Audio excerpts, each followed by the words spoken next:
Tenho o prazer de ter o Carlinhos aqui hoje para a gente conversar um pouquinho sobre os crimes contra a honra na internet, falar um pouquinho de assédio, sobre os stalkers, para a gente ter aquela noção de que a internet não é terra de ninguém. A gente não está falando de censura, muito pelo contrário. A minha questão não é em relação a isso. São os cuidados que a gente deve ter, um bom senso, né? De ter um respeito, de saber como proceder nas redes sociais, que realmente não é terra de ninguém. E peço licença também para vocês, correnteiros, que como o Contra a Corrente Podcast é um canal novo, eu peço para que vocês entrem no canal lá no YouTube, que vocês se inscrevam no canal, ativem o sininho de notificações para receber sempre os nossos conteúdos. E se vocês gostarem do episódio, dê uma curtidinha lá, tá bom? Eu agradeço muito a vocês. Então, sem mais delongas, Carlinhos Torres, criminalista. É uma honra e assim, é um convite que já vem há mais de um ano, né, Carlinhos? Não, mas... E até que enfim que chegou. Claro, né? mas faz parte. Eu gostaria de agradecer imensamente, tá, Marquinhos? Eu acho que esse programa que você vem desempenhando é muito interessante, importantíssimo, né? Para trazer informação, né, às pessoas. E aqui o que é interessante é que é um bate-papo que a gente consegue né, absorver muito conteúdo, uma coisa muito descontraída. Isso é muito interessante, bem leve. Então, fica aqui o meus parabéns a você com relação a essa temática. Eu gosto muito de falar pro pessoal que eu tenho esse bate-papo aqui, é como se a gente tivesse na mesa de um bar. Só que por acaso está sendo gravado. Por acaso tem 3 câmeras aqui em volta da gente. Mas é assim, um ambiente sempre despressurizado, onde a estrela é sempre o convidado e o assunto. Sim. Né? Então, conta um pouquinho da sua história, aonde que você estudou, o que te levou a se apaixonar pelo direito criminal. Porque o direito criminal não é aquela coisa assim, eu gostei, acho que vou. Não, tem que ter uma paixão, né? Tem que ter. Conta aí um pouquinho da sua história. Então, na verdade, Marquinhos, eu nunca pensei em fazer direito, né? Eu fui fazer direito por uma circunstância da vida. Meus pais eram contadores, e aí eu me recordo que quando eu era muito pequeno, eu via meus pais naquelas questões jurídicas, aquelas questões que eles tinham cheio de problema para resolver jurídico, mas não contábil. E eu falei, eu gostaria de ajudar os meus pais. Eu acho que eu vou fazer um curso que seja voltado para isso. Né? E aí eu vi que o direito, né, me dava essa liberdade, esse leque imenso para poder auxiliar, né, não só questões contábeis, mas como praticamente tudo da vida, né? E aí eu enveredei para fazer o direito, né? Fazer o curso de direito e me formei. E aí, no transcorrer, agora já fazendo, pontuando por que eu fui para a área criminal, porque já no transcorrer da faculdade, eu achei muito interessante, porque você bem sabe, né? Toda relação jurídica é uma relação de poder. Né? Toda ela, inquestionavelmente ela. E eu fui percebendo que, tirando a questão tributária, que o fisco está sempre com razão para poder receber. Certo ou errado, ele está sempre certo. Tem que receber. Eu fui vendo que o lado criminal era muito interessante, porque eu tinha a oportunidade de poder ajudar sempre o lado mais fraco, né? Pautado, obviamente, dentro da legalidade, dentro dos princípios éticos, para poder, né, dar o que ele merece, né? Nem a mais nem a menos. Se é para absolver, tem que absolver. Se é para condenar, tem que condenar naquela calibragem da pena pertinente. Então, isso me deu muito gás e eu comecei a me apaixonar muito por essa área, porque é uma área que todos nós estamos fadados, eventualmente, né, a até incorrer, porque são muitos, né, tipos penais, são muitas infrações penais catalogadas, ninguém sabe tudo, isso aí é inquestionável. Então, mas é muito bom você poder estar antenado, porque você consegue compartilhar conhecimento com as pessoas para evitar, né, às vezes, um mal maior, dirigindo, Sim. às vezes, eventualmente, um acidente culposo ou com a assunção de dolo. Você poder ajudar as pessoas dentro da legalidade, dentro dos princípios éticos. E aí eu me apaixonei fervorosamente por essa área e caminhei por ela. E continuo até hoje. Em que pese, nosso escritório é fazer, né, todas as áreas, né? Eu e minha esposa, a gente faz todas as áreas. Sua esposa é advogada minha esposa também, né? E é criminalista também? Também. Caramba, que casamento perfeito. Para não perfeito, né? Então, casou. E vocês se conheceram na faculdade? Não, nós nos conhecemos num evento jurídico, né? E aí a gente se aproximou, né? Como ela era estava muito disposta para criminal, assim como eu também estava, a gente realmente deu certo, casamos na... Deu match. Deu match. Exatamente. Então, hoje nós somos parceiros de vida, parceiros de profissão e estamos seguindo hoje, né, graças a Deus, bem e ajudando as pessoas. Isso que é mais importante. Carlinho, eu sempre pergunto isso, porque eu também fiz Direito e no começo da faculdade, eu acho que é natural todo mundo se apaixonar pelo Direito Penal. Sim. Porque você vê ali realidade demais. Sim. Todo caso que os professores contam, você já ouviu falar, sim, ou alguém da família já passou, algum amigo próximo, algum conhecido. Sim. Então, é apaixonante. Só que depois de certo tempo, essa grande paixão pelo Direito Penal, eu percebi isso comigo e com várias pessoas que estudaram, que essa paixão, ela meio que vai esfriando até morrer. Mas tem outras pessoas, não, que a paixão vai, e assim, que acho que é teu caso também, que você enveredou direto para essa área. Né? E assim, o que te fez apaixonar? Porque eu vou te falar, no meu caso, nos primeiros 3 períodos, porque penal também vai até infinito. Eu lembro que o meu civil era de 1 até o 9. Penal não ia até o 9, mas ia até bem avançado. E assim, é sempre muito legal. Eu tinha facilidade, até naqueles problemas que tinha de direito penal, que deixava a gente meio doido. Sim. Né? Mas era legal. Mas não era uma área que eu saí morrendo de paixão. Né? Mas assim, ela é muito sedutora. Sim. E como é que chegou essa sedução do direito penal na sua vida? Então, aproveitando até essa deixa, Marquinhos, por quê? Você acabou de falar que as pessoas se apaixonam e no transcorrer dá aquela arrefecida, dá aquela esfriada. Isso tem um motivo. É porque quando você vai militar, diferentemente de todas as áreas do direito, quando você vai para o campo criminal, infelizmente você se depara com um sistema muito hostil, um sistema muito duro. E infelizmente as pessoas que estão do lado de lá, ao invés de, digamos, ser sensíveis com o advogado que está em início de carreira, com o estudante, eles fazem exatamente o oposto. Eles se fecham numa redoma inexpugnável no sentido de ser muito hostil com o colega ou com o estudante. Eu sei porque eu também fui estudante de direito, que já estava militando na área criminal, ainda estudante. Eu lembro que nas delegacias eu sempre fui, nunca fui maltratado porque eu sabia como chegar e sei como sair, mas a gente sente aquela resistência. Tá vindo aqui o advogado para poder resolver o problema de alguém que tá contra a lei e tá à margem da sociedade. Esse é o pensamento. Vê se essa era essa ideia que você tinha, porque algumas vezes quando eu tive que ver alguma coisa em delegacia, eu sempre, assim, eu tenho muita simpatia e respeito pelos policiais. Uhum. Acho que assim, merecem todo o respeito. Porque eu tô falando, lógico, de gente séria, né? Claro. Mas assim, eu sempre sentia isso aí também, e parecia que eu tava entrando num ambiente hostil. É isso. Parecia que a gente estava errado. Porque, infelizmente, hoje, Marquinhos, o que nós temos visto, né? E, inclusive agora, mesmo com mais de 15 anos advogando, né, a gente percebe que ainda falta para muitos operadores do direito, para quem trabalha na área criminal, uma simpatia com quem está ali, que está só trabalhando. Uhum. A gente respeita o trabalho dos delegados, a gente respeita o trabalho dos policiais, a gente respeita o trabalho do juiz criminal, dos promotores, obviamente, até porque eu nunca tive problema com relação a nenhum deles, porque sempre fui pautado dentro da mais educação, da urbanidade, não tem problema nenhum. Mas, infelizmente, quando o colega não conhece a área e vai se aventurar, esse é o problema, que eles se aproveitam, alguns deles se aproveitam, exatamente por esse pensamento mesquinho, que é um pensamento que não é acolhedor, é um pensamento que vai rechaçar quem está ali querendo apenas trabalhar. Sim. Então, isso aconteceu não só comigo, mas com, diria, 80% dos colegas.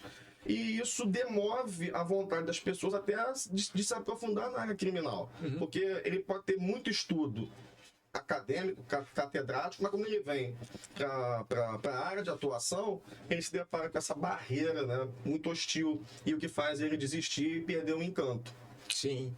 É verdade. É engraçado que eu me identifico muito com esse sentimento. Mas eu não sei, porque também eu parei de advogar um tempo por causa do lance de juiz de paz, né? E eu não sei como é que tá hoje, mas eu acho que hoje o pessoal é muito mais técnico.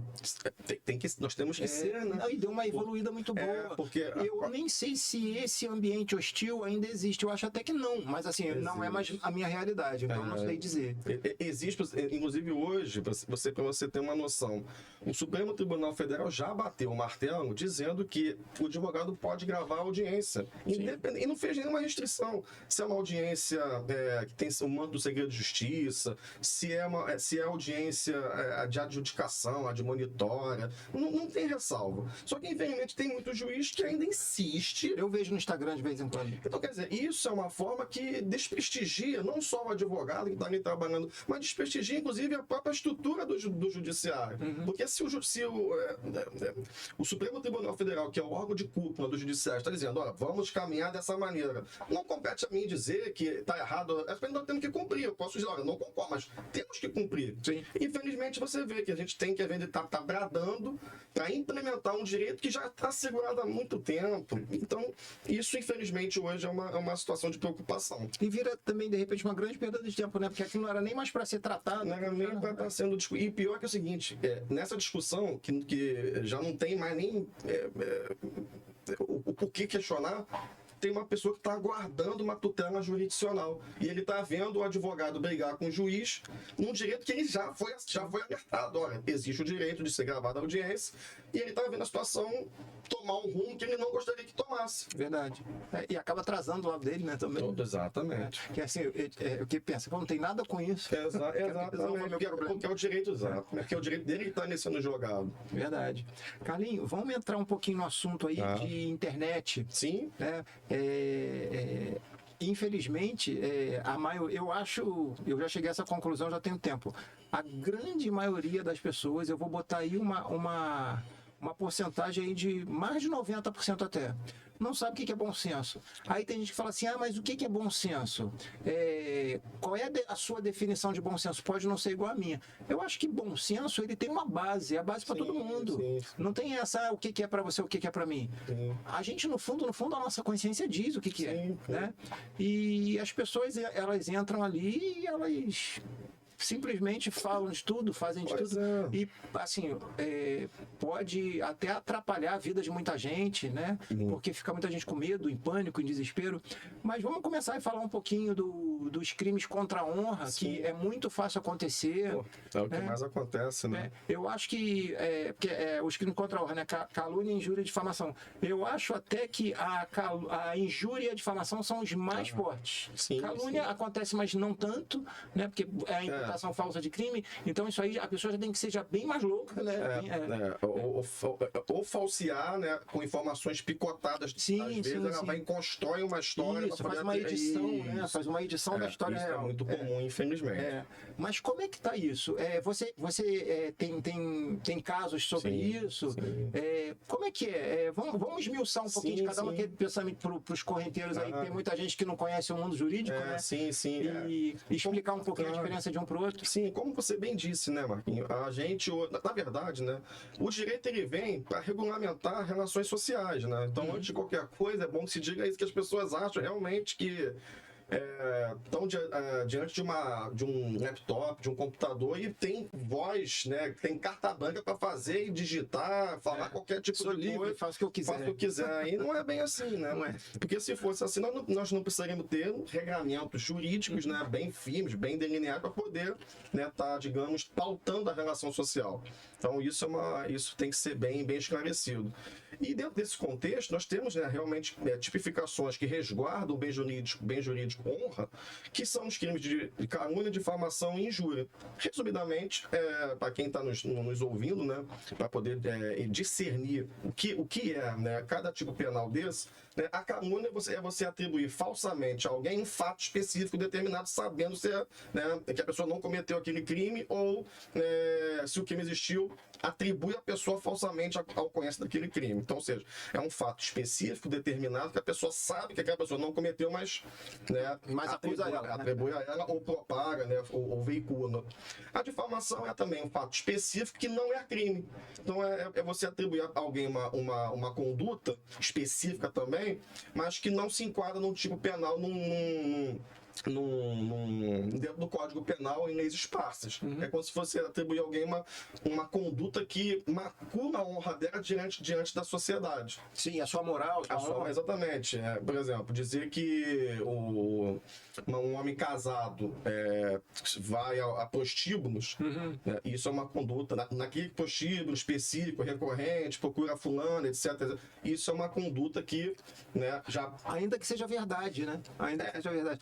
Ou esse vai para difamação? Não, mas se for verdade é uma coisa, né? É aquela fofoca, né? Que a pessoa vai fofocar, mas a pessoa vai ver quando quer, digamos, prejudicar a outra num casamento, numa relação negocial, e aí ela atribui um fato falso que não seja crime. Mas vai dar aquela maculadinha na honra. Vai dar, né? Exatamente. Isso aí pode fazer você até perder contratos, perder trabalho. Não, isso destrói a vida, né? A vida da pessoa, né?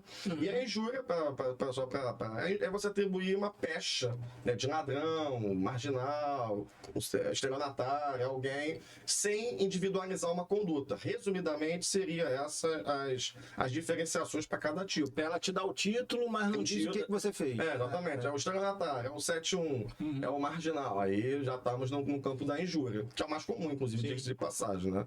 Porque, como você bem falou, para você construir uma história, né, dando credibilidade na sua inverossímil arguição, a pessoa tem que criar todo um contexto, né? Então dá trabalho. Então, é como se estivesse escrevendo uma peça de teatro. É isso aí. Então, para evitar o trabalho, ela joga caminha pela injúria. E a gente, quando joga isso na internet, Carlinhos, que a internet é uma bola de neve. Não, pois é. E depois que você manda, não adianta apagar, não. Já era. Uma vez ali, o estrago é muito grande, né? E como é que fica isso nessas relações de hoje em dia? A gente vê tanto isso. Quem tem rede social vê isso diariamente. É gente imputando isso que você falou, te dando títulos que você não tem, né, querendo destruir a tua imagem, te queimar geral. Sim, sim. E, assim, se acontecer isso, por exemplo, se acontecer isso com uma pessoa... Então... Como é que ela deve proceder? Quem ela deve procurar? O que ela deve fazer? Isso é uma excelente pergunta, porque o que eu vejo na prática? É a pessoa que, olha, eu fui ofendida, ou fui caluniada, fui injuriada, fui difamada, eu vou na delegacia e faço um registro de ocorrência. É o que mais acontece. E o que acontece? A legislação, ela prevê que não é só você se dirigir à delegacia para fazer um registro policial. Você tem que tomar a iniciativa de processar aquele ofensor. Que é o que não acontece na prática. A pessoa acredita, infelizmente, a vítima, que tem um direito ali para resguardar questões societárias, familiares, questões entre vizinhos, enfim, toda aquela gama, né, que a pessoa tem, que o bem mais precioso depois da vida é o nome. Sim. Então, quer dizer, a pessoa tem o direito, mas ela perde o direito porque não sabe fazer o devido encaminhamento. Então, o encaminhamento se dirigir à delegacia de polícia para registrar o fato. Após o registro, você tem 6 meses daquele conhecimento para poder ofertar uma ação penal, né? Para poder contratar um advogado, para poder deflagrar uma ação penal contra aquele ofensor. Carlinhos, essa ação penal, nesse caso, ela é privada, né? Sim, depende da iniciativa da parte. Que é o que não acontece, inclusive, nos crimes de Maria da Penha. Porque, por falta da informação para a pessoa que é acolhida nas delegacias, nas DEAN, há uma preocupação, e não deixa de ser também elogiável, mas a preocupação principal das delegacias é salvaguardar a integridade física, mas esquece que a honra também tem que ser salvaguardada. Sim, claro. Então, aí o que acontece? Vai o registro para o juizado da violência doméstica e familiar, chega lá e só dão cabo exatamente na questão, né, que afeta a titularidade do Ministério Público, esquecendo-se o crime contra a honra, que também pode, né? Pode ficar violado aí, né? Maculado. Exatamente. E também pode servir também para poder prejudicar o agressor / ofensor, né? Sim. Isso... Carlinhos, eu vou falar sobre casos assim, porque assim, eu vou me lembrando de coisas que eu vejo nas redes sociais. Sim, sim. E eu acredito também que sejam curiosidades das pessoas que estão assistindo. Sim. Por exemplo, vários casos assim. A mulher hoje ela tá cheia de como é que eu vou dizer? ela tá com muito cuidado. A Lei Maria da Penha, Sim. tem muita coisa. E assim, eu acho justíssimo, sabe? Porque é aquela coisa, a lei é feita com a melhor intenção Sim. para ajudar quem tá precisando da ajuda. Sim. Só que tem muita gente que se aproveita disso e às vezes as pessoas estão fazendo coisas, elas não sabem que estão sendo filmadas. Uhum. Por exemplo, casos de mulheres, tá na frente do cara e ela tá se batendo. Sim, tá se autoflagelando. Se autoflagelando. É o que mais acontece Que também. é pra denunciar o cara, pra destruir o Isso, cara. exatamente. É o que mais acontece. As pessoas às vezes se esquecem, né, que nem todo mundo, né, tem a mesma criação. Né? Então, isso aí que você acabou. É muito comum. E aí o que acontece? Tem vários motivos, né? Um deles, o principal, é porque não aceita um término.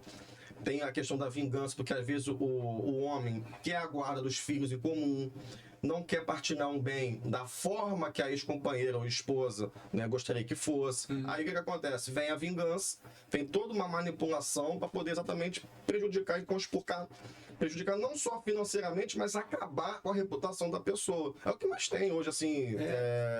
Infelizmente, hoje, a gente tem que ter muito cuidado com os procedimentos afetos à Maria da Penha, exatamente por essa questão. Porque assim, ela fez um apanhado de tanta proteção que assim, fica parecendo que assim, chegou uma pessoa lá e denunciou, pronto. Inclusive, praticamente é uma coisa automática hoje, né? E assim, às Automático vezes o cara. hoje. Eu não estou querendo aqui defender ninguém, não. Claro. Mas assim, existem casos assim, Sim, que às existe. vezes o homem que é a grande vítima. Sim, existem. Mas é exatamente isso, porque... Ele tem que sair de dentro da casa dele. Por uma coisa que ele não fez. E muitas das vezes, o que eu mais tenho defendido ultimamente a mulher não faz jus à casa, porque a casa já era, né, foi adquirida anteriormente ao enlace amoroso. É de propriedade exclusiva do sujeito. O sujeito é alijado do seu bem legítimo, conquistado às vezes com muito suor até aquela relação ali, ou adquirido por herança, o que é pior ainda, porque vem a título gratuito. Sim. Não é nada a ver, se comunica. E ele sai de casa com as contas pendentes e tem que procurar algum abrigo às expensas dele. Sim. Quer dizer, ele é sancionado toda vez, porque as contas aqui continuam e ele agora tem que arrumar um outro lugar para poder girar, né? Não pode ficar na rua, mas... Eu acredito, né, por um bom senso, que assim, a lei foi feita para proteger a mulher que passa por isso, que tem muita mulher que passa realmente por isso. Sim. Né, e que não merece passar por isso. Só que, em outros casos, porque assim, infelizmente, a gente tem que pensar em tudo. Sim. Né? Então ficou muita proteção e tem pessoas mal intencionadas que usam disso para destruir as outras pessoas. Então, assim, nesse caso, que o cara não fez nada e tem que sair da casa dele, ainda tem que arranjar algum lugar para ficar, a vida dele para, né? De repente, e sem contar problemas emocionais, essas coisas todas que acontecem, e até isso se resolver, até provar que não foi ele, primeiro, já ficou com a fama de que é. Sim, não, e tá lá na folha dele o assentamento, né? Tá lá constando o procedimento da Maria da Penha, aguardando apenas, então, somente o deslinde, né? O status, né? Aguardando, absolvido, arquivado. Fica assim, o homem sempre fica, né, numa questão dessa, com o pescoço na guilhotina, aguardando o desfecho. Exatamente, ele fica ali só esperando. Exatamente. Então, eu penso o seguinte, eu não sei, assim, eu tô fora do meio já há muito tempo, mas é aquela coisa, eu vou sempre tentando pensar um pouquinho mais à frente, usando um certo equilíbrio, né? Então, assim, vamos dizer que aconteceu um caso desse. Será que não facilitaria muito se uma denúncia de Lei Maria da Penha tivesse uma audiência imediata? Porque assim, se você não fez nada, tem que ficar logo provado que tu não fez nada.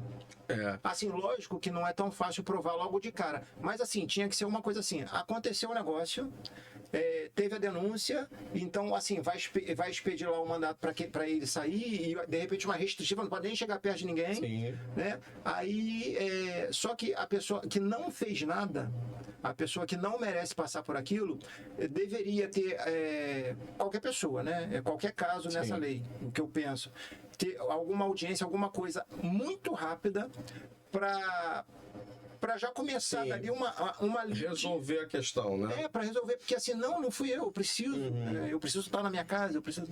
E assim, eu sei que esse tipo de coisa não é fácil de provar, demanda tempo, né? Mas assim, tem que ter uma proteção também para quem está sendo injustiçado. Com certeza. Independente se for mulher ou homem, que fique bem claro isso. Sim, Tô sim. puxando sardinha. Não, é bom que fique claro isso, porque às vezes as pessoas acham que ele tá defendendo sempre um homem, mas não é isso. É porque hoje é muito importante verbalizar o óbvio. Sim, né? sim, exatamente. O óbvio nem sempre é dito, né? Mas porque a gente pensa assim, pô, isso é tão óbvio que não precisa nem falar. Não, o óbvio precisa ser dito. E o óbvio, Marquinhos, até fazendo aqui um gancho, infelizmente, né, a gente tem que ser aqui muito sincero, né, com o telespectador, até mesmo com você, porque a gente tem que passar as coisas como acontecem na prática, né? E o que acontece, infelizmente, na prática, é que a pessoa se reporta à autoridade policial, a delegada, às vezes, isso é muito comum. Sim. Toma um depoimento da pessoa num sentido, às vezes vem um laudo de exame de corpo de delito em outro sentido, não tem nada a ver com o que a pessoa está relatando, ou um laudo ou auto de local. E aí, sem as pessoas se debruçarem com responsabilidade sobre aquele procedimento, vai encaminhando, sem ler, só com base no relato dela, sem contextualizar o que já está documentado, e aí bate na mão de uma pessoa, às vezes, que está ali no afã de querer trabalhar, ajudar rapidamente, tal, e já está pré-julgado. Já está pré-julgando, e aí o que acontece? Dá uma medida protetiva, tirando a pessoa de casa. Esse é o problema. Aí que começa a desgringolar a vida da pessoa, que às vezes, que às vezes a pessoa, se for ouvida, um profissional de expertise, vai poder o quê? Contextualizar a versão dela com o que já está isso, fazer esse batimento de informações. Só que... Isso que eu falo. Inclusive, de repente, uma ideia até, de repente, essas delegacias, elas poderiam ter, lógico que isso é uma questão de lei, de preparo, né? Assim, uma equipe específica, sabe? Mas não só de advogados, mas assim, com psicólogos, sabe? Porque assim, a equipe dentro de uma delegacia de mulher, entrou um caso desse, já vai automaticamente, vê se a minha ideia faz algum sentido, já vai automaticamente para essa equipe, porque assim, vamos dizer que seja uma equipe que seja específica em ler o processo e conhecer a história daquela família ali, conhecer aquela história. Sim. Aí eles vão fazer análise, vão fazer o batimento de todas as informações, de tudo que está ali no processo, colher oitiva de testemunhas, tudo que puder fazer, para, assim, dentro assim, pode ser que fique parecendo meio surreal, tudo muito rápido, mas que dentro de um prazo muito rápido, tipo uma semana, não sei se seria possível, né? Isso de repente no mundo ideal. No mundo ideal, né? Mas assim, pelo menos é uma ideia, né? Sim. Não, isso aqui tem que ter urgência urgentíssima, a gente tem que resolver isso aqui imediatamente. Todo esse tipo de caso que entrar, tem que cair logo nessa comissão. Sim. Entendeu? E dessa comissão, aí seria distribuído para, sabe, ou para algum delegado, para a pessoa responsável ficar vinculado.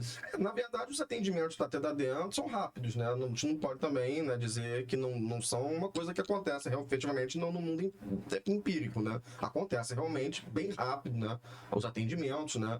Só que o que me parece é que a palavra da vítima, ela ganha um destaque que às vezes, desacompanhada de outros elementos, pode causar uma injustiça. Exatamente isso que eu falo. Porque assim, a lei foi feita que é justamente para as mulheres que passam por isso e que merecem toda essa proteção. Não só mulheres, porque não é só para mulher, não, né? Também pode ser. Mas assim, para quem estiver passando por esse problema, que se resolva rápido. Sim, de vulnerabilidade. Isso. Só que, infelizmente, você pode estar ali atuando, pode não ser real. Exatamente. E aconteceu, tem alguns casos assim, né?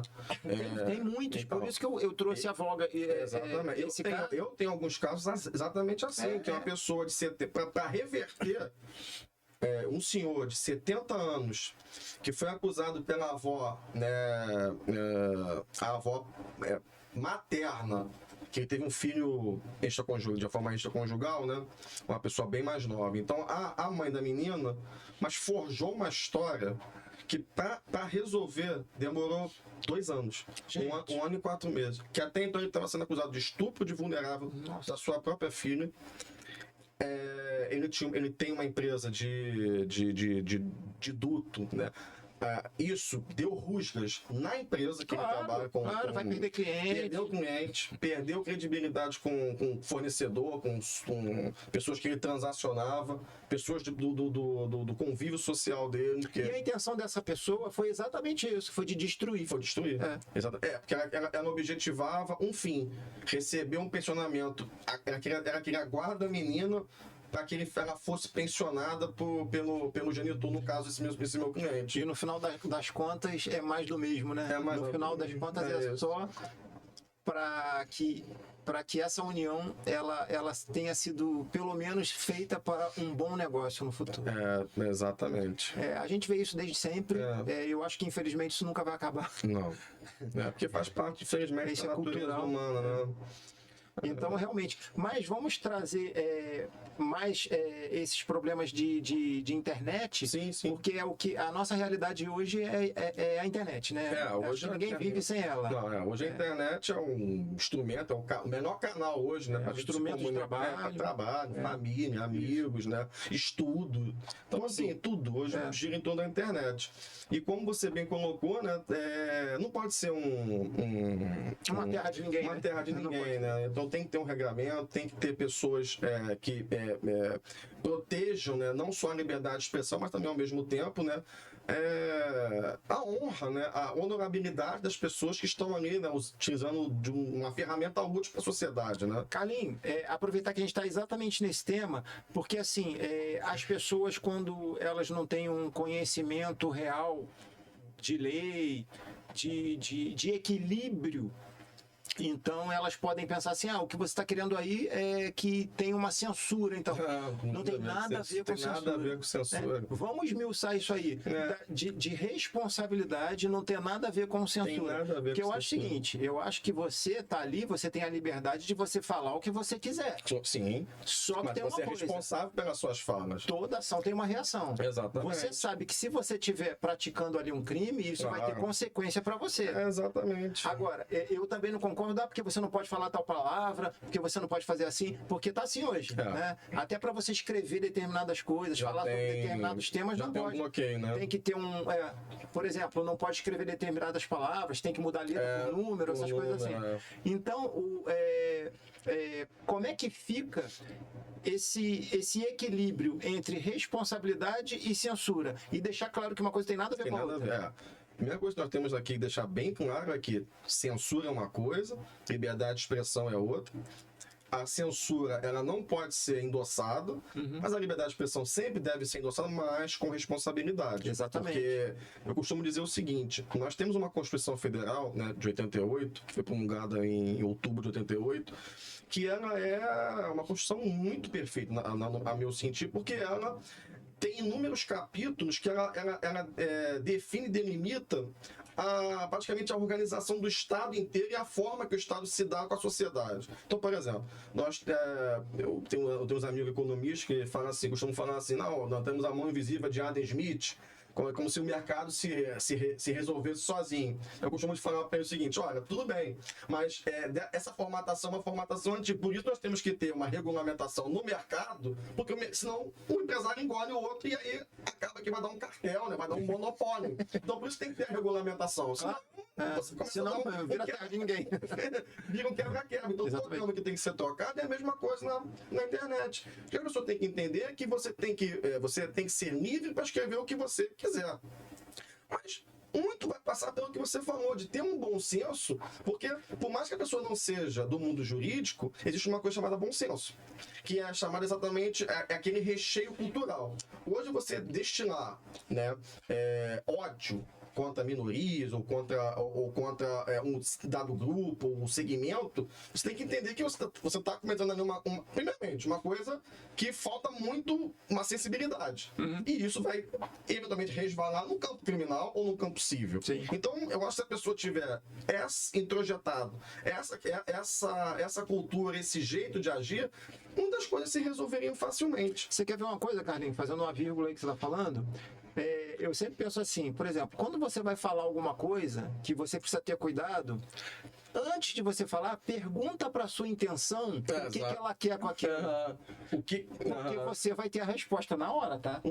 Porque tá dentro de você a resposta. Exatamente. Então, mais do que isso, a gente tem que entender, e é bom que fique bem claro para a sociedade de um modo geral, é que não existem direitos absolutos. Não existem direitos absolutos. Tudo relativo. Exatamente. A vida é relativa. Se alguém vier para te assaltar, fazer um mal contra você, para tentar te matar, alguém pode estar legitimado a tentar, pelo menos tentar cessar essa injusta agressão.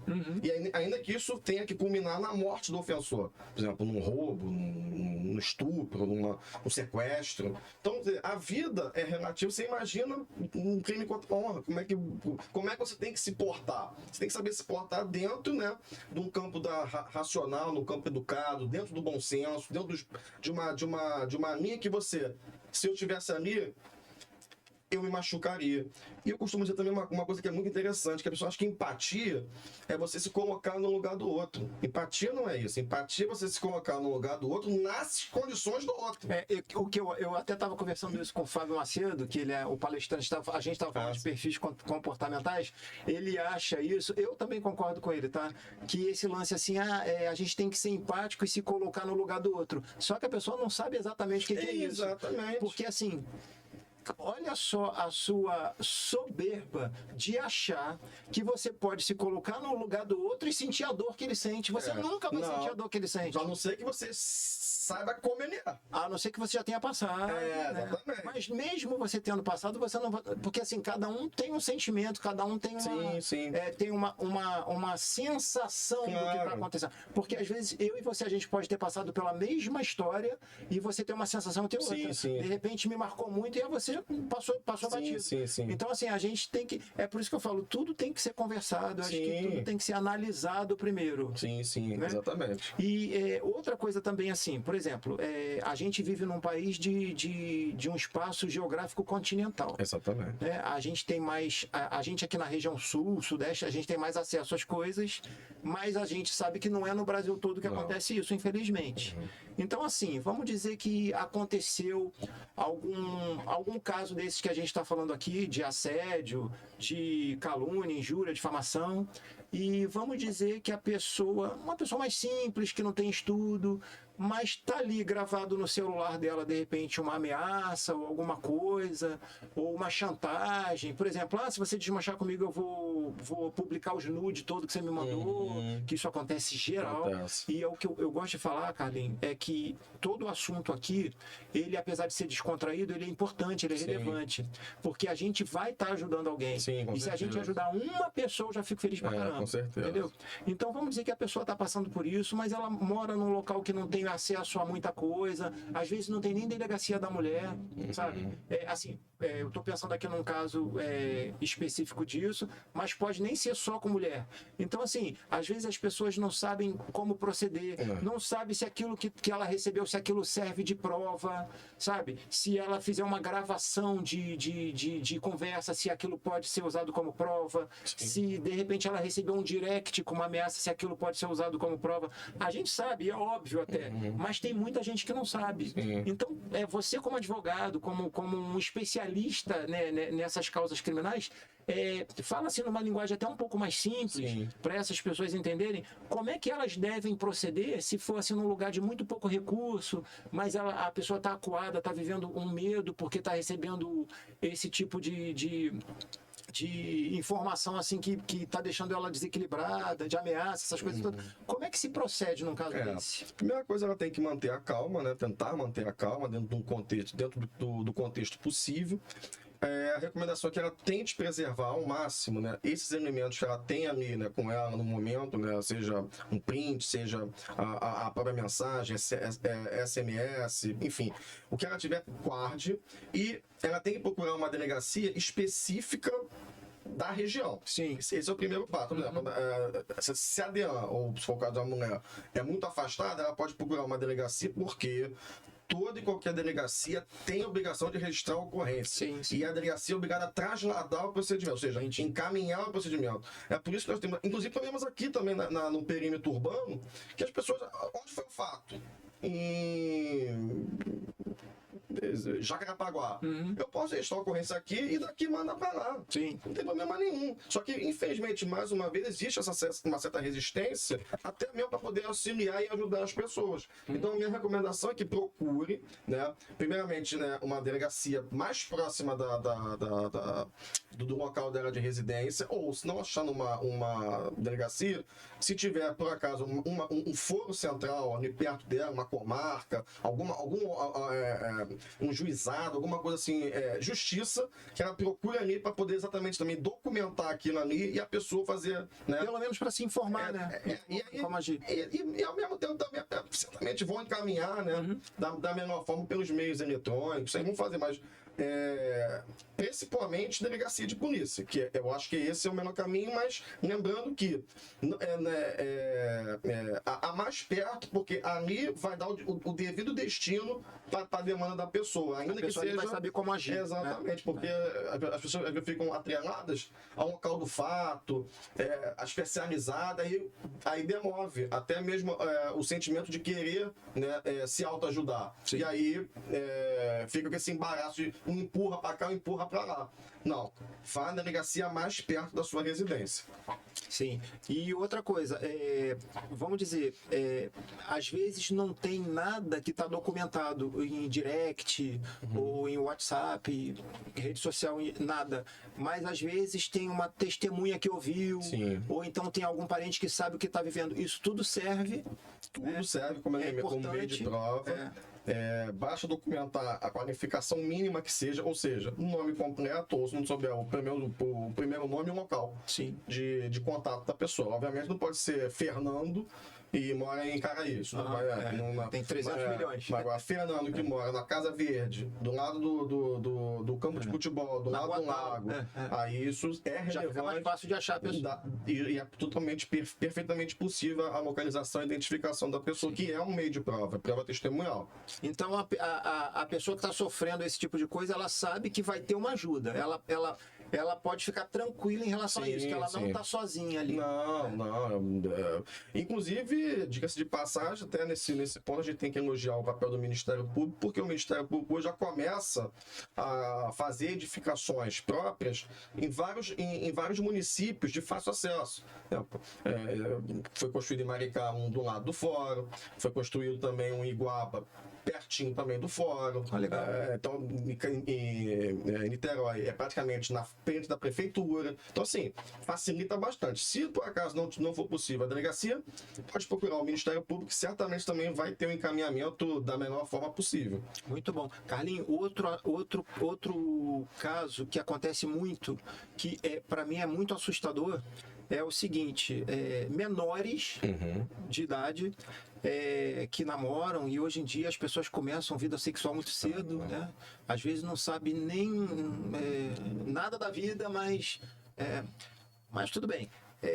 E aí, esse casal, enquanto tá tudo bem ali, às vezes tem 13, 14 anos. Isso é. Aí um fica mandando nude pro outro, e com o rosto aparecendo e tudo. Aí essas pessoas não têm nem assim, uma clareza de entendimento, de maturidade, para pensar que hoje está tudo bem, mas amanhã pode não estar. Pois é. E é comum, né? Hoje está muito comum. Porque a informação chega hoje de forma muito, muito fácil, né? E a educação dentro de casa, ela meio que parou. Mas o que eu tenho percebido é que pelo fato da informação chegar muito no estalar de dedos e obviamente a evolução hoje da sociedade, né, os adolescentes, né, crianças e adolescentes de modo geral já começam a ter uma vida mais ativa em todos os aspectos, né? Sim. Seja para fazer negócio, seja sexual, seja para reivindicar direitos, e acaba que às vezes numa situação dessa, como você bem colocou, né, entra também naquela situação de vamos no oba-oba, que isso não vai dar nada, isso não tem consequência. Eu sou menor, não vai dar nada para mim. Mas dá. É aí que eu quero chegar nesse ponto. Por exemplo, vamos fazer assim, uma situação hipotética. Claro. Um casal que estava namorando e eles tinham vida sexual ativa com idade baixa. Aí a pessoa pensa, não tem maturidade, é o amor da minha vida, vou casar, vou ser feliz para sempre, tá tudo certo. Aí manda um monte de nude e de repente isso aí acaba. Aí vai a pessoa que já tinha todas essas fotos e vai e espalha, acabou, aí fica com raiva porque acabou e espalha isso para todo mundo. Aí você vê aí um monte de gente se matando por causa disso. E às vezes os pais não fazem nem ideia do que está acontecendo e o filho se matou. Pois é. E assim, quem que responde por isso? Porque assim, são menores, Não, então, né, que estão praticando crime, mas menor não pratica crime, né? Então, praticar ato infracional. Ato infracional. Então, como é que fica isso? Por exemplo, na cabeça do jovem que fala assim, eu vou fazer isso que isso não vai dar nada para mim. Não, como é que é isso? E assim, esses pais também, os pais dessa pessoa que está praticando esse ato infracional, no caso porque é menor de idade, como é que fica essa situação? Porque assim, aconteceu um estrago, um negócio que não tem mais jeito, que a pessoa morreu, ela se matou. Sim. E aí, como é que é essa história? Agora, antes até fazendo aqui um pequeno introito, né, na explicação, mas você me fez lembrar de um caso que aconteceu em São Paulo, que foi da escola base. Não sei se você se recorda disso. Lembro. Que acusaram os dirigentes de uma escola primária de abuso sexual dos alunos. Eles foram linchados moralmente, quebraram o estabelecimento, ao final depois viram que eles eram inocentes. Não adiantava nada, ele já tinha perdido tudo. Aí já perdeu tudo. E mesmo sendo tudo mentira, ele não tinha mais reputação nenhuma, estava destruído. Então, e aí, quem é que vai reparar isso? Por quê? Porque houve uma investigação muito assodada para dar uma resposta para a sociedade. Aí houve o quê? A exposição do estabelecimento, dos dirigentes, e aí, para dar uma resposta para a sociedade, a meu sentir, que eu já me inteirei da história, eu acredito que houve ali um atropelo do procedimental, porque, mais uma vez, o contraditório é fundamental, porque sem contraditório você não pode julgar uma pessoa. Você tem que ouvir todos os lados. E aí, voltando para a questão do menor, né, da criança, do adolescente, realmente eles não respondem por crimes, mas o adolescente de 12, né, 13 primaveras, né, e 12 anos até 18 incompletos, 17, eles respondem por ato infracional análogo ao crime. Né? Então, simplesmente, ato infracional. E dentro do Estatuto da Criança e do Adolescente, há previsões, tipos penais, que exatamente vedam, obstam essas condutas de compartilhar fotos, de exatamente fazer encaminhamento de pornografia entre menores. Então, quer dizer, num caso de 2 adolescentes, que é muito comum, sempre assim, tem um adolescente que já está completando 18 anos e tem aí um outro mais de 14. Então, normalmente, como é que tem se enxergado isso? O Ministério Público chama, né? Porque são infrações de médio potencial ofensivo e faz-se uma remissão, né? Não chega nem a fazer a chamada representação na justiça para processar o adolescente, porque às vezes essa ação penal vai ter um efeito pior do que às vezes aquela situação de... Não diria orientação, mas de apaziguamento, né, de esclarecimento do fato em si. E eu até concordo de modo geral. O que eu só não concordo é com a questão do estupro de vulnerável. Que aí é uma outra questão, aí é outra história, é outro ritmo. Mas agora, foto, compartilhamento de nudes, tem que ficar só apenas claro que muitas das vezes também não é só o compartilhamento da foto do nudes, né, de situações sexuais, não é isso? É que às vezes há uma extorsão por volta. É isso que o perigo é essa, é a extorsão daquela pessoa que está sendo vítima, né, da exposição, para exatamente não tomar uma atitude drástica que às vezes até o suicídio, o mutilamento, fugir de casa. Mas eu gostaria só de alertar os adolescentes, né, que existem consequências, sim, né, não estão à margem da lei, não é uma terra de ninguém, respondem sim, só que respondem dentro, né, do juízo próprio, que é o juizado da infância e juventude, à luz do Estatuto da Criança e do Adolescente. Mas existe uma consequência, sim. Só não é chamada de crime, né, porque que eles são não é maior de idade, não é maior de idade, mas é uma consequência de um ato criminoso. Sim. E isso aí, esse exemplo que você está dando, foi só de disseminar as fotos, no caso. Sim, sim. E quando acontece que é o pior, que a pessoa chantageada, ela se mata. Não, e aí, como é que fica essa história aí? Em que pese, né? Tudo ser voltado para a vara da infância e juventude, né? Obviamente, a gente sabe que o tempo de internação de um menor hoje varia de até 3 anos, né? E tem várias medidas socioeducativas, né? Que estão lá discriminadas, se não me engano, no artigo 119 ou 109, não me recordo agora de cabeça, mas existe uma previsão da internação, né? Então, às vezes a pessoa ficar internada tão jovem, né, por causa de uma conduta extrema dessa, né, de extremada gravidade dessa, ela tem que estar ciente que tudo vai ter uma repercussão na vida dela, né? Então, por exemplo, ela vai ficar internada, né, podendo ficar até 3 anos internadas. Quando sair quando for desinternada, vai se deparar com uma situação totalmente hostil. Sim. Porque o que acontece? A família ali teve uma perda, a família dele também foi destruída, porque são 2 famílias que vão ser destruídas. Envolve muita gente. Então, que às vezes até o adolescente, não, isso não dá em nada. Não, dá sim. Inclusive, se você reiterar adulto, essa internação que você teve vai servir de fundamento para uma prisão preventiva. Você imagina se lá na frente, se ele sai da situação infanto-juvenil, se depara com uma situação de Maria da Penha, com a anotação menor de uma situação dessa gravíssima.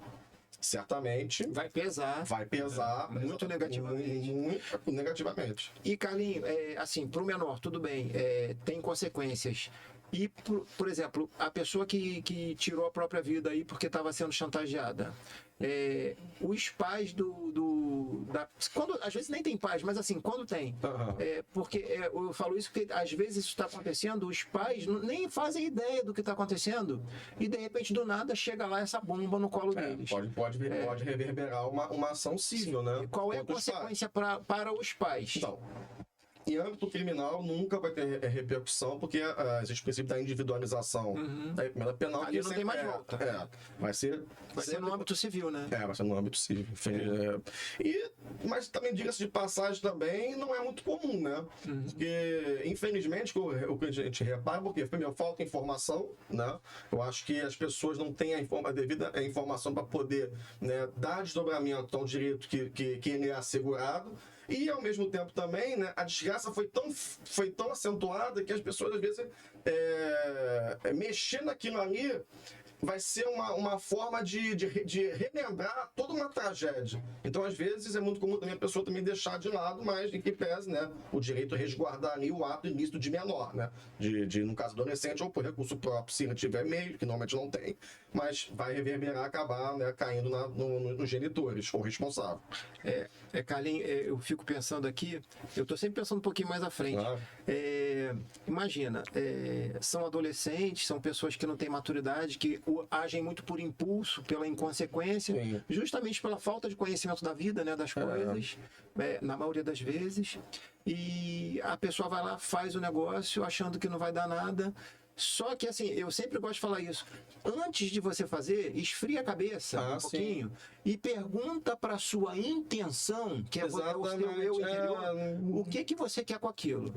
Se a resposta foi eu quero destruir essa pessoa, pensa bem, porque você não vai só destruir essa pessoa, você vai destruir a sua própria família também. Exatamente. A pessoa acha que não vai dar em nada. Isso. E aí esse é que é o problema, porque o que acontece? A destruição é tão grande, porque assim, Nossa, é uma destruição assim. Que eu acredito que a pessoa pensa que ela só vai atingir um alvo. Não, ela vai, inclusive, o alvo vai ser ele mesmo, que é a própria família dele. Eu não sei se você se recorda daquele incidente, foi assim, uma tragédia na rua Santa Rosa, que tinha uns jovens, né, voltando de uma noitada, e um pegou uma arma para matar. Lembro! Olha a tragédia que um fato em 5 minutos redundou. Uma coisa do nada que aconteceu assim, do nada. O cara matou 2 pessoas, duas famílias, matou 2 pessoas, 2 famílias ali destruídas, a dele destruída. o que estava armado, parece que era policial, teve também complicação também na esfera administrativa para responder, prendeu um outro colega, então, foi uma tragédia, que um ato, as pessoas acham, isso aqui vai ficar aqui de forma estanque. Não vai ficar de forma estanque. Nossa. O ato, às vezes, redunda numa tragédia que você não pode nem calcular no momento. Exatamente E isso. é isso que eu acho que, de uma maneira geral, a internet, eu não acho muito bom isso, mas desde que venha com responsabilidade. Tem que vir, as informações têm que vir bem claras, esclarecidas, corretas, de pessoas, com uma boa fonte. Que aí, realmente, o jovem que está com o telefone hoje na mão, consegue o quê? Não, isso aqui realmente tem repercussão. Não, peraí, isso aqui não tem como fazer isso. Pode acontecer uma situação, não, mas o meu amiguinho disse que não tem repercussão. Não, tem sim, está aqui escrito. Então, isso é muito interessante, é muito bonito de se ver no cotidiano. Mas, quando tem uma situação de desalento familiar, né, falta de esclarecimento e até mesmo também uma falta de autoconsciência, aí a desgraça. Aí a passionalidade grita nessas horas. Aí a desgraça, infelizmente, né? Então, assim, se a gente puder sempre deixar claro isso. Isso é independente da idade da pessoa, pode ter 15, pode ter 70. Não, sim. Quando você for querer agir com a cabeça quente, dá uma noite de sono pro seu problema. Fica parecendo fácil falar, porque a pessoa tá lá no calor da violenta emoção, da passionalidade explodindo. Mas assim, respira fundo. Sim. Porque às vezes uma atitude que você vai ter de cabeça quente vai ser uma desgraça pro resto da vida, cara. E você imagina as pessoas que não têm, às vezes, assim, uma instrução, né? E aí tem toda essa problemática em volta. Agora você imagina a pessoa que tem uma certa condição, mas às vezes um ato de irrefletido, né? Faz um ataque, às vezes, a alguma instituição, alguma pessoa que depois você vai se dar conta, já vem toda uma consequência criminal, civil, administrativa, enfim. Então eu acho que vai muito do que você falou. Eu acho que tem que ter uma autorreflexão, tem que se ter um esclarecimento, e você mesmo se perguntar, né? Isso aqui, né? Está de acordo com o padrão do homem médio? Está de acordo com o padrão da sociedade? Se a resposta for não faça. Exatamente. Se for sim, faça. Eu sempre penso dessa forma. Assim, sei que, lógico, parece fácil, porque a gente já tem uma maturidade, né? Uma vivência maior. Mas quanto mais cedo você botar isso na sua cabeça, que assim, eu sou responsável pelos meus atos. Sim. Então, assim, tudo que eu fizer, de bom ou de ruim, vai ter uma colheita ali na frente. Se você planta o que é bom, você pode ter certeza que você vai colher o que é bom. Sim. Mas se por acaso você cometer, às vezes, a loucura, Sim. sei lá, o desaviso, não sei, se você fizer alguma coisa que vai repercutir mal, você vai colher, nossa senhora. Só tragédia. E às vezes, quando a gente faz alguma coisa boa, fica parecendo assim, eu merecia mais, fica parecendo assim. Sim.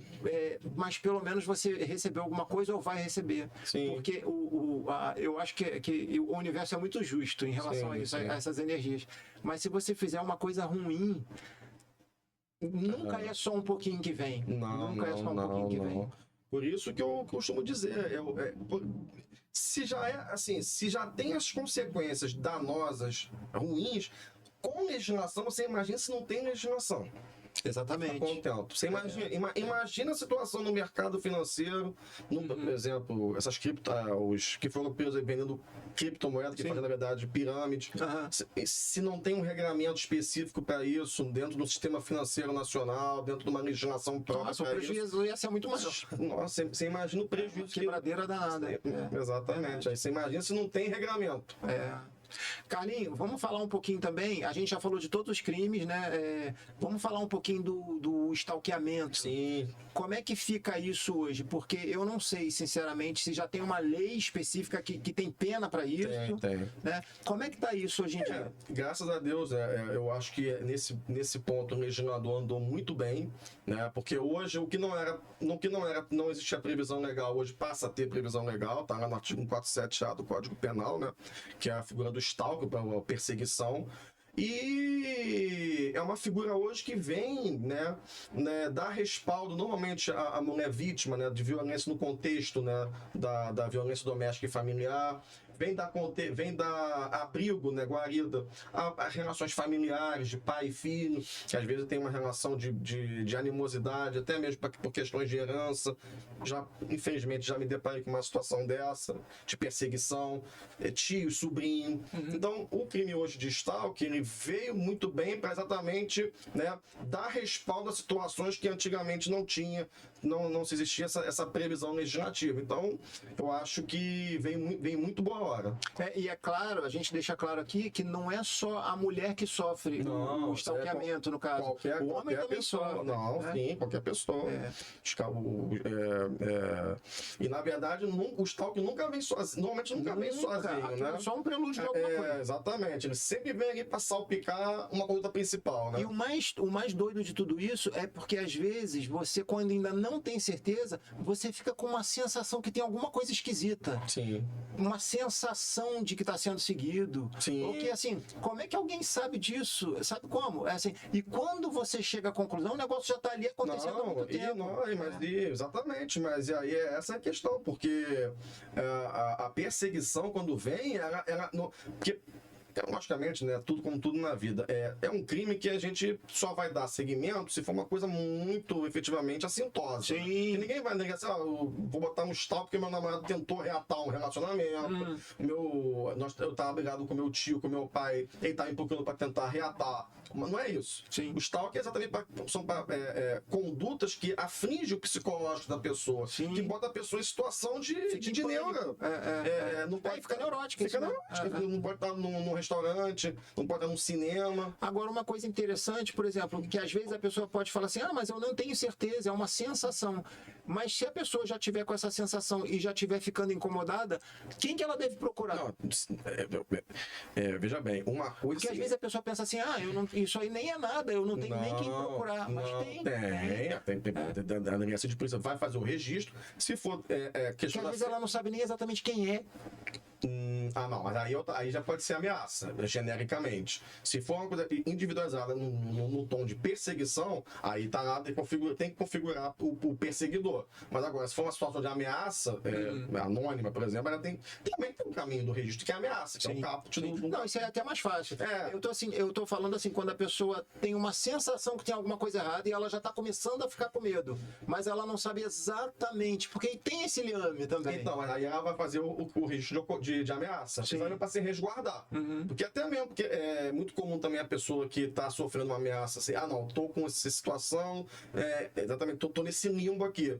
E a pessoa tem razão para estar, é melhor ela fazer o registro, porque até mesmo ela possa gozar de algum benefício, por exemplo, no caso de alguma pessoa que mora mais afastado, tem uma posse de arma, porte de arma de fogo, aí ela consegue, até mesmo com esse registro, dar amparo à solicitação junto à Polícia Federal, ou no caso do Exército, né, no caso dos atiradores desportivos. Mas hoje praticamente está tudo condensado na Polícia Federal. Então, facilita, né, o pleito dela. Então, eu acho que ela tem que ter sua responsabilidade de registrar para não dar trabalho, para movimentar, apesar da máquina, né, administrativa, coisas esdrúxulas, mas se ela se sentir efetivamente ameaçada, eu acho que tem que registrar a ocorrência sim. Esse assunto foi muito legal, Carlinhos. Acho que enriqueceu muito. Eu acho que a gente falou bastante, a gente deu bastante exemplo. Foi muito legal.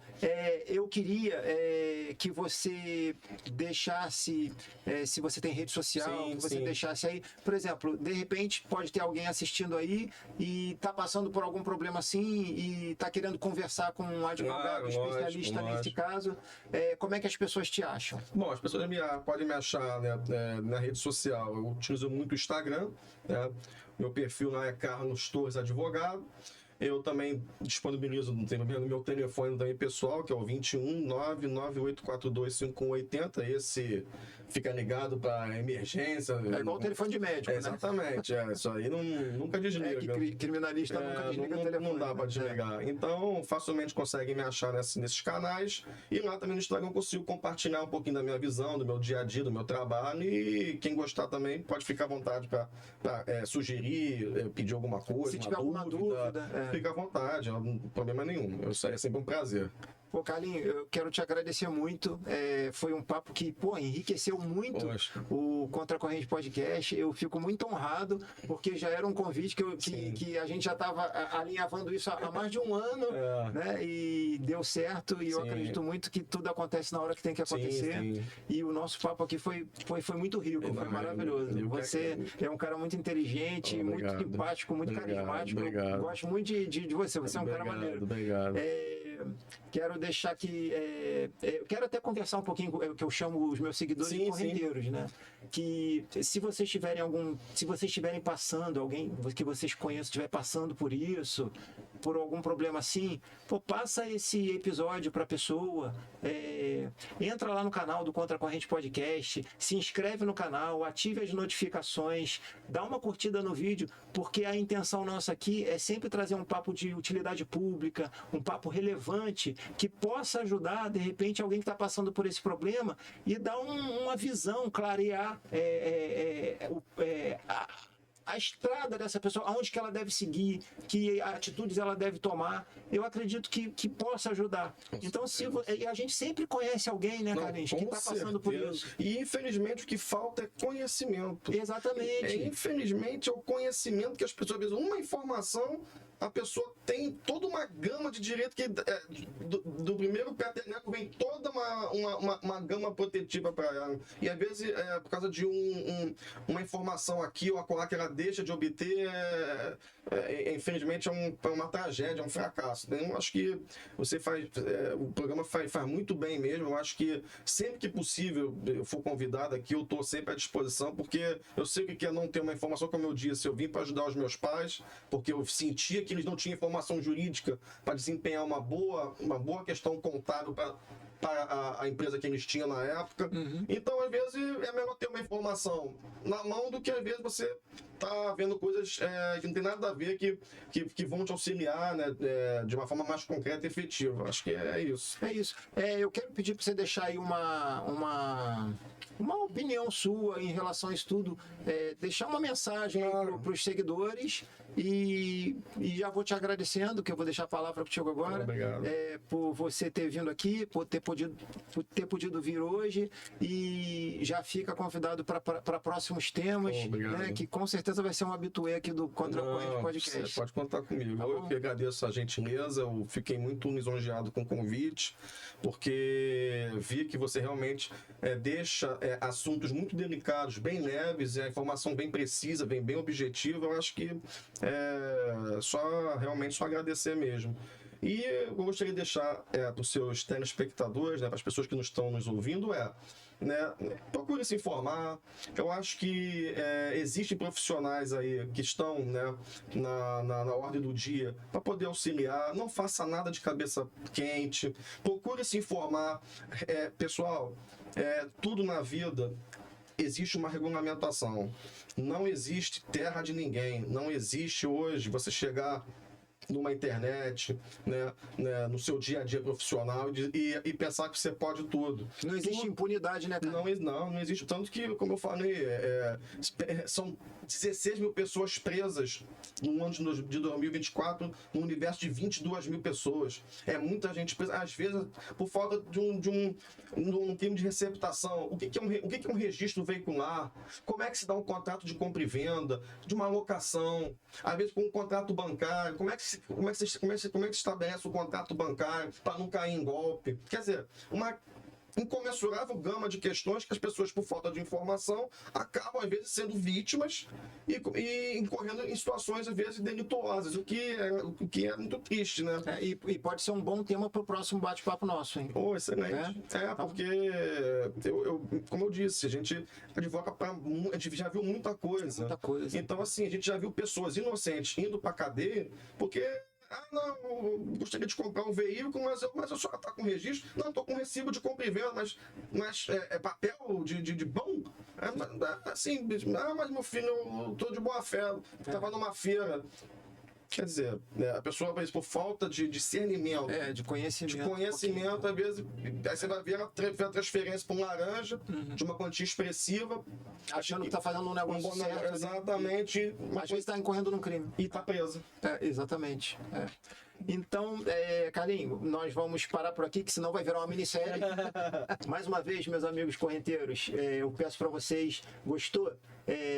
Entra aí no canal Contra a Corrente Podcast, segue lá, ativa as notificações, e esse papo é tão importante que eu tenho certeza que você conhece alguém que precisa ouvir esse episódio. Sabe o que você faz? Pega ele e compartilhe com quem você acha que essa informação vai ajudar, tá bom? E a gente se despede aqui. Eu agradeço a colaboração de vocês, os seguidores, os correnteiros. Agradeço a todos vocês pelo carinho, e a nossa intenção é essa, sempre trazer alguém que tem um papo relevante, de interesse público, que possa te ajudar, tá bom? Então até a próxima e um grande abraço aí para vocês. Valeu, gente!